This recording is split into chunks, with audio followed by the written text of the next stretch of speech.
I've talked to about 3,000 girls on Tinder over the last 4 years. So I kind of know what I'm talking about.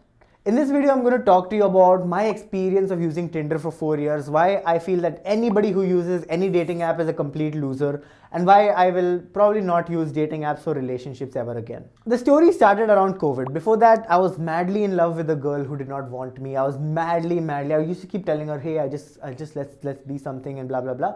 It never worked out, right? She completely friend zoned me, couldn't see me that way. She had all like 4 or 5 other boyfriends and just didn't work out, whatever the reason is. I don't care about it anymore, and neither does she.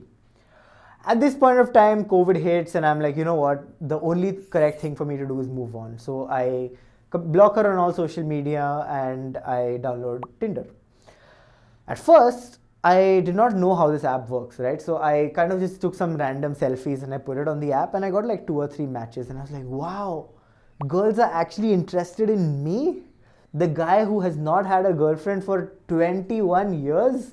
The girls are actually interested in him? Wow, I didn't know that's possible. I need to be more into this app. So I kept getting more and more into it.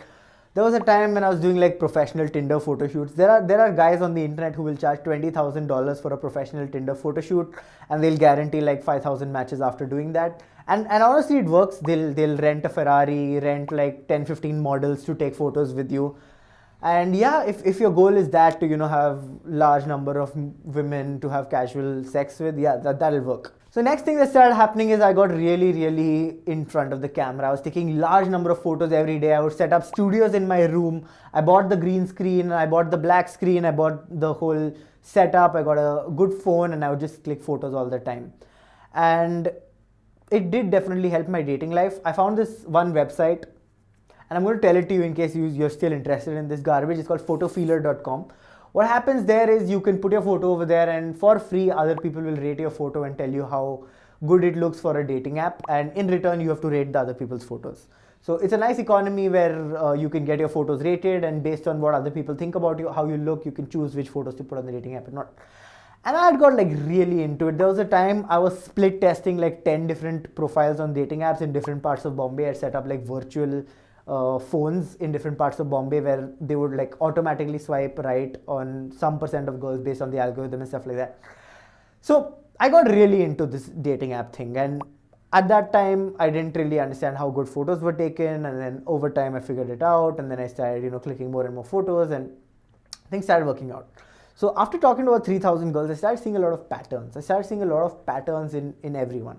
The first thing that you realize, right, when you use Tinder is that Tinder does not make money if you leave the app. So Tinder wants your relationships to fail. It's in their best interest for relationships to fail. And there are all these other apps who say, oh, we want you to delete the app. It's all bullshit. They want to make money. They're using that as a marketing gimmick, but they want to make money. So all these dating apps, right, they lose money if you leave the app. So they do not want you to have a happy relationship. The second funniest thing is that a lot of these dating apps have a lifetime subscription. And as soon as you take the lifetime subscription, you will never get matches anymore because they can't take any more money out of you. The third thing is that these algorithms are very rigged. And I'm not the type of person to complain that algorithms are rigged. I completely learned how to play the algorithm to get hundreds of matches a day. So what essentially happens is that it starts plateauing you. So on day 1, it will give you like a large amount of matches depending on your profile. I've had days when I've had like 150, 200 matches on day of downloading the app.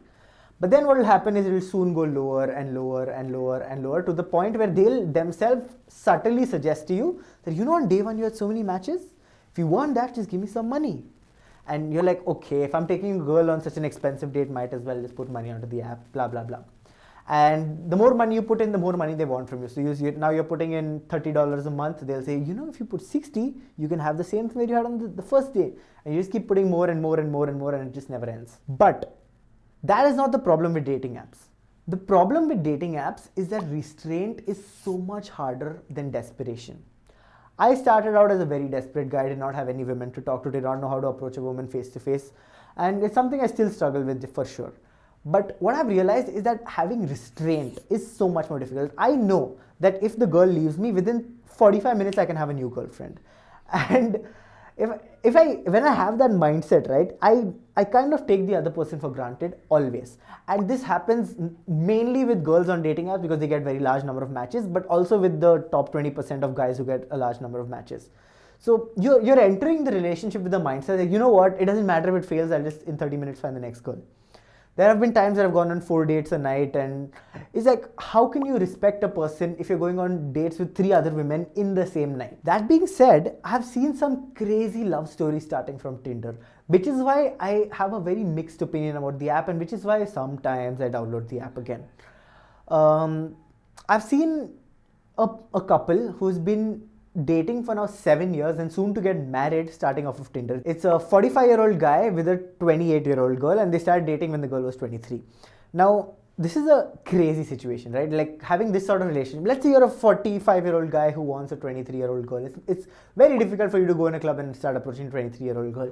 I mean, I don't know. I'm not a 45-year-old guy. I don't know how that works. But Tinder has kind of made it easy for you to get whatever relationship you want, and I think that's a good thing. I believe that people have the right, if two consenting people want a particular type of relationship, I don't see what's wrong with that. Even if there is a huge age gap, of course, if everything is in legal limits, I truly don't see anything wrong with that. That being said, this was Tinder 6 years ago. 6 years ago, people did not have understanding of how products work. People did not have understanding of consumer psychology, at least to the level that they have now. Now the game is completely different. Now I truly believe that if you're somebody who's very active on Tinder, you're a loser. Because dating right now is so easy. Getting a good date and a good relationship is very difficult, but getting a girl is extremely easy. And girls will agree with me on this. They'll say, they like, if you talk to any girl, she's probably getting hit up by 10, 15, 20 guys every single week, asking her out, asking to take her to nice places and stuff like that. So if you have even slight social status, if you have just slightly succeeded in your career, it's really not that difficult, especially through apps like Instagram and even Twitter. Honestly, I've also seen some good love stories come out of LinkedIn, which is crazy. But don't go around DMing people on LinkedIn to come on you with dates. But it happens. So you need to be ultra selective when you're choosing a girl from Tinder, right? And this is the crux of the video. Even if you're using the app, I know Tinder is the easiest way for you to find a girlfriend or whatever you want, but you need to be ultra selective when you're choosing the person from Tinder. And you don't want to go with the mindset that, oh, I only got 3 matches, so I'm just going to stick with her. Because you know that she's being bombarded by thousands of guys at all points of time. I've seen girls' dating profiles with like 4,000, 5,000, 10,000 matches. In fact, one of the girls I went out with, she had talked to 10,000 guys on Tinder. Like she had 10,000 active chats on Tinder. So that's crazy. At that point of time, you kind of realize that, you know, this girl is like not the one you need. So of course that is an extreme situation. I don't think most girls are talking to 10,000 guys on dating apps, but you get the point. All in all, I think Tinder is the worst thing to happen for humanity. I think that Tinder has kind of, I'm not saying destroyed, but it's kind of changed the whole way humans have relationships. I think Tinder has blown back relationships back to ancient times. You know, when humans were basically monkeys, it would basically be the top 20% of guys who get all the girls. And that's exactly what's happening now. So it's like kind of history repeating itself all over again. Now, who knows if this is a good thing, who knows if it's a bad thing, but this, I believe, is the worst thing for humanity because birth rates are plummeting. People don't want to have kids anymore. Everybody wants to have casual sex. Everybody wants to take the birth control pill. And who knows, man? Who knows how humanity progresses? Thank you.